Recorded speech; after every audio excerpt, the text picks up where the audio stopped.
पछिल्लो समयमा सामाजिक सञ्जालमा निकै भाइरल भएको यस रोड पोखराको याम्दीदेखि घट्टे खोलासम्मको 12 किलोमिटरको लम्बाइ र 30 मिटरको चौडाइमा 6 लेनमा अवस्थित रहेको छ। निर्माणको अन्तिम चरणमा रहेको पुष्पलाल मध्य पहाडी राजमार्ग अन्तर्गत पोखरा 25 याम्दीदेखि घट्टे खोलासम्मको 12 किलोमिटरको खण्डमा कालोपत्रे भएको छ। राजमार्गको बीचमा 2 देखि 3 मिटरसम्मको खाली ठाउँ राखिएको छ, जसमा दुबो फूल रोप्नेदेखि सौन्दर्यकरणका साथै सडकको छेउछाउमा क्याटाई राख्नको लागि बाँकी रहेको छ। त्यस्तै गरी ट्राफिक साइन र आकाशे पुल पनि राखिनेछन्।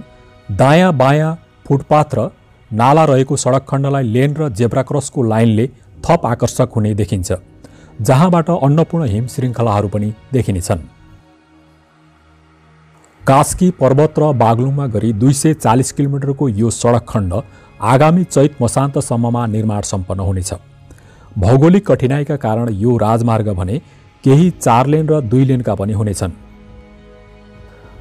आयोजनाका अनुसार लमजुङको भोर्लेटारदेखि कास्कीको भगवती टारसम्म 16 किलोमिटरको सडक टेन्डरमा परिसकेको छ भने भगवती टारदेखि याम्दीसम्मको विभाजित क्षेत्रमा वैकल्पिक रुटको अध्ययन भइरहेको छ। अहिले चर्चामा रहेको यस सडक खण्डको लागत जम्मा 2 अर्ब 10 करोड रुपियाँ खर्च भइसकेको छ।